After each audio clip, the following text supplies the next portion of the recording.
Assalamualaikum warahmatullahi wabarakatuh. Selamat pagi, salam sejahtera bagi kita semua. Perkenalkan, nama saya Paradina. Saya merupakan salah satu dosen Fakultas Ekonomi dan Bisnis Universitas Tanjung Pura, jurusan Ilmu Ekonomi dan Studi Pembangunan, khususnya pada program studi Ekonomi Pembangunan. Pada kesempatan yang berbahagia hari ini, saya akan menyampaikan materi perkuliahan Ekonomi Kreatif, Kewirausahaan, Koperasi, dan Usaha Mikro, Kecil, dan Menengah atau yang biasa kita kenal dengan UMKM. Mata kuliah Ekonomi Kreatif, Kewirausahaan, Koperasi, dan UMKM merupakan mata kuliah yang saya ampu pada semester ini. Mata kuliah Ekonomi Kreatif, Kewirausahaan, Koperasi, dan UMKM merupakan mata kuliah wajib jurusan yang mempunyai bobot sebesar 3 SKS berada pada semester 4 yang memiliki 16 kali pertemuan, itu sudah termasuk dengan UTS dan UAS. Mata kuliah Ekonomi Kreatif, Kewirausahaan, Koperasi, dan UMKM bertujuan untuk memberikan pengalaman dan pengetahuan kepada mahasiswa tentang pengelolaan bisnis.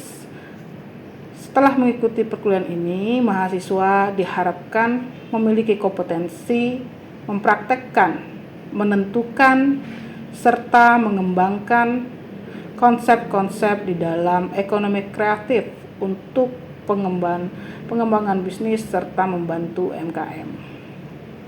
Adapun kemampuan yang diharapkan dalam mata kuliah ini adalah 1. Mahasiswa mampu mempraktekkan pengembangan kepribadian, nilai-nilai etika, profesionalisme, integritas dalam ekonomi kreatif dan kewirausahaan. 2. Mahasiswa mampu menentukan konsep dasar ekonomi kreatif dan kewirausahaan serta regulasi dan etika bisnis dalam upaya menciptakan peluang usaha yang mendukung pengembangan ekonomi lokal serta mampu bersaing di tingkat global. 3. Mahasiswa mampu menunjukkan keterampilan komunikasi yang efektif dan kemampuan kerjasama yang baik untuk permasalahan ekonomi dan bisnis, membangun jaringan kolaborasi serta kemitraan. 4. Mahasiswa mampu menunjukkan dan menerapkan ide bisnis yang didasari dengan penelitian menggunakan metode ilmiah yang tepat dan terstruktur. Selanjutnya, yang kelima, mahasiswa mampu merencanakan bisnis dan ide-ide kreatif dan inovatif dengan terstruktur yang relevan dengan kebutuhan pasar dan masyarakat dalam upaya memberdayakan UMKM secara tepat. Kemudian, materi yang dibahas dalam pertemuan yaitu terdiri dari ruang lingkup ekonomi kreatif, perkembangan ekonomi kreatif, konsep kewirausahaan, noble purpose, proses kewirausahaan, bisnis model canvas, analisis data bisnis, perakiraan dan rencana bisnis, business plan, pemasaran, strategi pengembangan bisnis, ruang lingkup UMKM, model pemberdayaan UMKM, ruang lingkup koperasi, serta peningkatan daya saing koperasi. Pada mata kuliah proses pembelajaran dilakukan dengan blended learning dengan menggunakan metode ceramah, presentasi, diskusi, dan case-based learning. Kemudian, blended learning dilaksanakan secara offline di kelas untuk presensi menggunakan link satu untan, sedangkan secara daring menggunakan Edlink. Penilaian mata kuliah ekonomi kreatif, kewirausahaan, koperasi, dan UMKM itu bersumber dari presentasi, diskusi, makalah, ujian tengah semester, dan ujian akhir semester yang tentunya mencerminkan 10 CPL sikap yang terdiri dari: pertama, bertakwa kepada Tuhan Yang Maha Esa dan mampu menunjukkan sikap religius. Kedua, menjunjung tinggi nilai kemanusiaan dalam menjalankan tugas berdasarkan agama, moral, dan etika. Ketiga, berkontribusi dalam peningkatan mutu kehidupan bermasyarakat, berbangsa, bernegara, dan peradaban berdasarkan Pancasila. Keempat, berperan sebagai warga negara yang bangga dan cinta akan tanah air, memiliki nasionalisme serta rasa tanggung jawab kepada negara dan bangsa. Kelima, menghargai keanekaragaman budaya, pandangan agama, dan kepercayaan serta pendapat atau temuan orisinal orang lain. Kemudian yang keenam, bekerja sama dan memiliki kepekaan sosial serta kepedulian terhadap masyarakat dan lingkungan. Ketujuh, taat hukum dan disiplin dalam kehidupan bermasyarakat dan bernegara. Selanjutnya yang kedelapan, menginternalisasi nilai, norma, dan etika akademik. Kesembilan, menunjukkan sikap bertanggung jawab atas pekerjaan di bidang keahliannya secara mandiri. Yang kesepuluh, menginternalisasi semangat kemandirian, kejuangan, dan kewirausahaan. Kemudian selanjutnya 3 pengetahuan yang terdiri dari: pertama, menguasai konsep teori dalam ilmu ekonomi dan menerapkannya dalam berbagai tipe organisasi baik bisnis maupun non-bisnis pada tingkat lokal, nasional, dan global. Kedua, menguasai metodologi penelitian dalam ilmu ekonomi. Ketiga, menguasai prinsip kepemimpinan dan wirausahaan dalam berbagai tipe organisasi.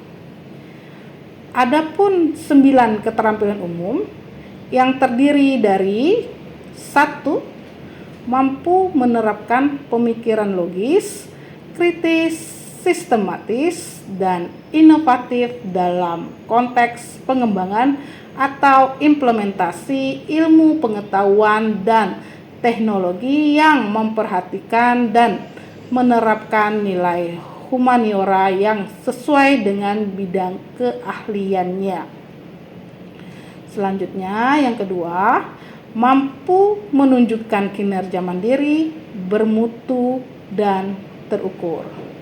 Ketiga, mampu mengkaji implikasi pengembangan atau implementasi ilmu pengetahuan dan teknologi yang memperhatikan dan menerapkan nilai humaniora sesuai dengan keahliannya berdasarkan kaidah, tata cara, dan etika ilmiah dalam rangka menghasilkan solusi, gagasan, desain, atau kritik seni. Keempat, mampu menyusun deskripsi saintifik.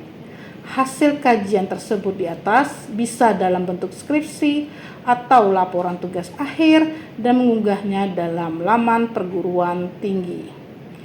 Kelima, mampu mengambil keputusan secara tepat dalam konteks penyelesaian masalah di bidang keahliannya berdasarkan hasil analisis informasi dan data.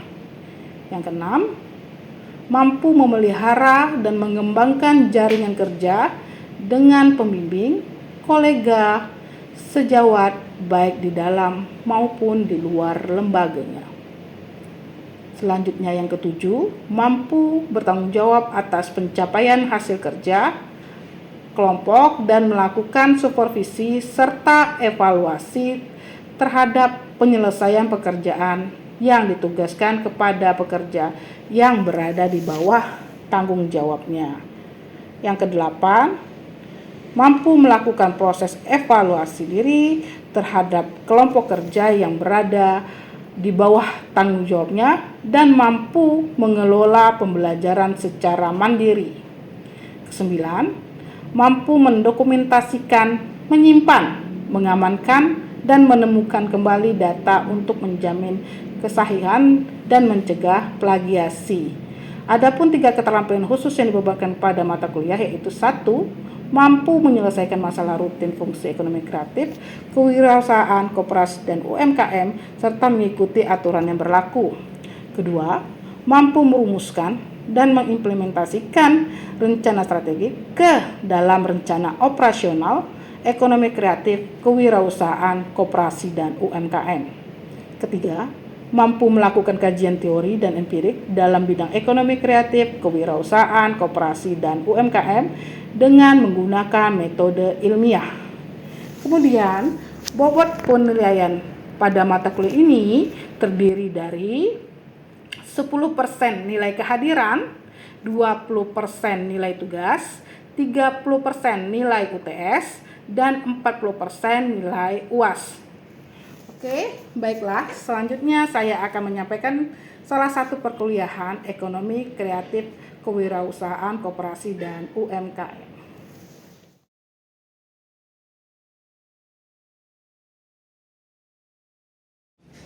Assalamualaikum warahmatullahi wabarakatuh. Waalaikumsalam warahmatullahi wabarakatuh. Apa kabar semua? Baik, Bu. Sehat? Sehat, alhamdulillah. Sebelum memulai perkuliahan hari ini, marilah kita bersama-sama membaca doa terlebih dahulu ya. Kira-kira siapa yang bisa membaca doa? Oke, silakan Bang Rafi. Baik, sebelum memulai perkuliahan kita pada hari ini, marilah kita membaca doa menurut agama dan kepercayaan kita masing-masing. Berdoa dimulai.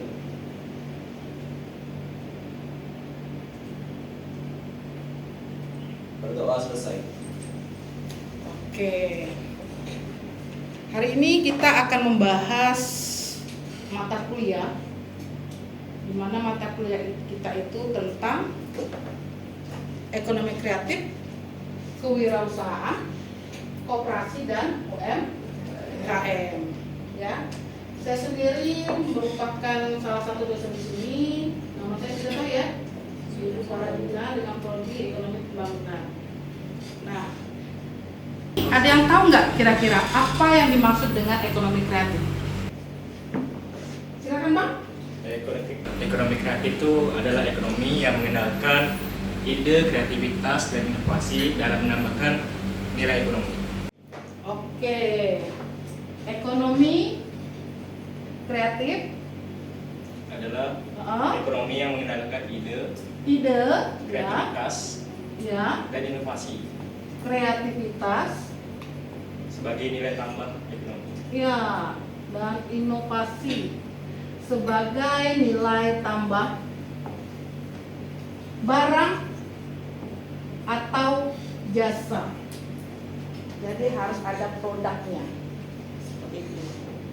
Ya. Kemudian yang kedua, ada yang tahu apa itu kewirausahaan? Silakan Bang. Menurut pemahaman saya, kewirausahaan adalah proses menciptakan, mengembangkan, dan mengelola suatu usaha atau bisnis baru secara mandiri untuk mengelola sumber daya yang ada. Menjalankan, mengembangkan, dan mengelola usaha secara mandiri. Nah, contohnya, jika kalian punya usaha apa saja itu, ya, bisa sebagai usaha membuat kue. Nah, walaupun itu usahanya jenis industri, itu bisa dikatakan sebagai kewirausahaan. Ya. Kemudian tentang koperasi dan UMKM. Ada yang tahu? Oke, silakan Bang. Jadi menurut saya koperasi itu adalah badan usaha yang dimiliki atau dijalankan oleh anggota koperasi itu sendiri dengan tujuan utama itu untuk meningkatkan kesejahteraan bersama yang berlandaskan pada prinsip kekeluargaan dan gotong royong. Oke, koperasi ini merupakan badan usaha yang dimiliki oleh anggotanya. Kalau untuk koperasi, pembagian asetnya itu bisa merata berdasarkan dari asas kekeluargaan. Kemudian UMKM adalah singkatan dari usaha mikro, kecil, dan menengah, ya kan? Ada beberapa pendapatan yang termasuk dalam UMKM. Kapan pendapatan itu bisa dikatakan menjadi usaha kecil, kemudian usaha menengah. Ini bisa untuk perorangan dan bisa juga untuk badan usaha. Ya. Kalau ekonomi kreatif itu bisa individu, bisa untuk badan usaha. Tapi kalau kewirausahaan dia hanya untuk sendiri, walaupun nantinya dia punya perusahaan. Kalau koperasi, karena dia dalam bentuk badan usaha, otomatis terbagi menjadi beberapa anggota, ya, berdasarkan asas kekeluargaan. Contohnya secara sederhana, mungkin kalau kalian alami sebelumnya tentang koperasi di sekolah, ya kan? Kemudian UMKM bisa perorangan, bisa juga dalam bentuk badan usaha. Selanjutnya yang kita bahas adalah pertemuan pertama tentang ekonomi kreatif dan industri kreatif. Ekonomi kreatif tadi sudah dibahas, ya kan? Merupakan suatu ide, inovasi, kreativitas. Berdasarkan pengertian ekonomi kreatif dan industri kreatif, kira-kira siapa yang bisa memberikan contoh dari ekonomi kreatif? Oke, silakan Bang. Content creator, Ya, startup, ya, desain produk, ya. dan karya seni digital. Oke. Kalau ekonomi kreatif itu tidak jauh-jauh tentang teknologi, ya kan? Supaya kita siap menghadapi tantangan di masa yang akan datang. Nah, yang kedua, siapa yang bisa memberikan contoh tentang industri kreatif? Silakan, Bang. Contohnya itu fashion, Ya. musik, film, kuliner, iklan, arsitektur, aplikasi, dan animasi. Oke, walaupun ada beberapa industri kreatif, contoh dari industri kreatif itu tentang teknologi, tapi dia juga ada memasukkan salah satunya fashion, perkembangan fashion, ya kan? Mulai dari namanya juga industri ya, mulai dari bahan menjadi bahan, kemudian menjadi baju sehingga produk itu siap untuk dijual atau dipasarkan, seperti itu, ya. Kira-kira sampai sini paham? Paham. Nah, ini benar yang dikatakan teman kalian. Contoh dari ekonomi kreatif dan industri kreatif. Sampai di sini mengerti? Mengerti. Paham ya berarti ya? Paham. Oke. Ada yang ditanyakan nggak kira-kira? Silakan Pak. Bu, mengapa ekonomi kreatif itu penting bagi pembangunan nasional? Ini satu bautnya tentang pembangunan perekonomian nasional atau yang ada di negara kita Indonesia. Kira-kira siapa yang bisa menjawab? Boleh Kak? Ya. Karena ekonomi kreatif dapat menciptakan lapangan kerja baru, meningkatkan daya saing bangsa, dan menjadi sumber pendapatan negara melalui ekspor produk. Oke, selanjutnya jika tidak ada yang ditanyakan lagi, silakan kalian buka satu untar. Lihat di link, saya di sana ada memberikan quiz. Saya kasih waktu 2 menit untuk kalian mengerjakannya.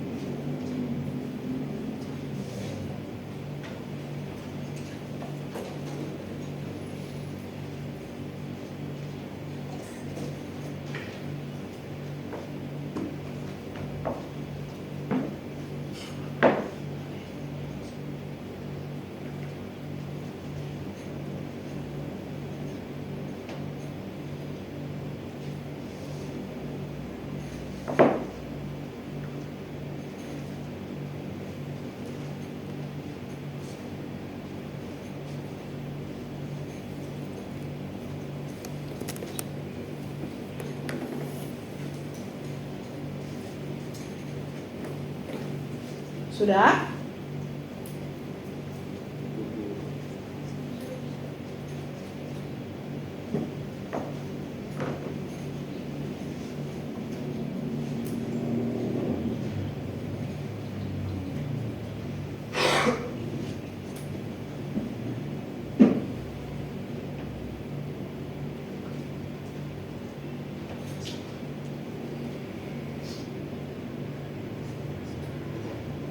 Oke ya? Sudah ya? Sudah. Selanjutnya ada tugas, sedikit tugas untuk mata kuliah ini. Silakan kalian pilih kelompok 3 sampai 5 orang sesuai dengan kapasitas yang ada di kelas. Ya, tugasnya apa saja? Diskusikan jenis usaha ekonomi kreatif yang telah kalian sepakati. Ya, kira-kira apa? Desain boleh, fotografis boleh, atau kalian pandai melukis boleh, ya. Animasi boleh nggak Bu? Boleh sekali. Dan kemudian nanti setiap pertemuan akan dilakukan perkembangan produknya, baik barang maupun jasa. Nanti kita evaluasi kembali setiap minggu. Ya. Produk dikumpulkan setelah UTS. Nanti akan kalian presentasikan. Itu ya kira-kira? Paham? Oke. Terima kasih. Mungkin sekian dari kuliah kita hari ini. Akhir kata saya ucapkan. Wabillahi taufiq wal hidayah. Assalamualaikum warahmatullahi wabarakatuh. Selamat siang. Selamat siang, Bu.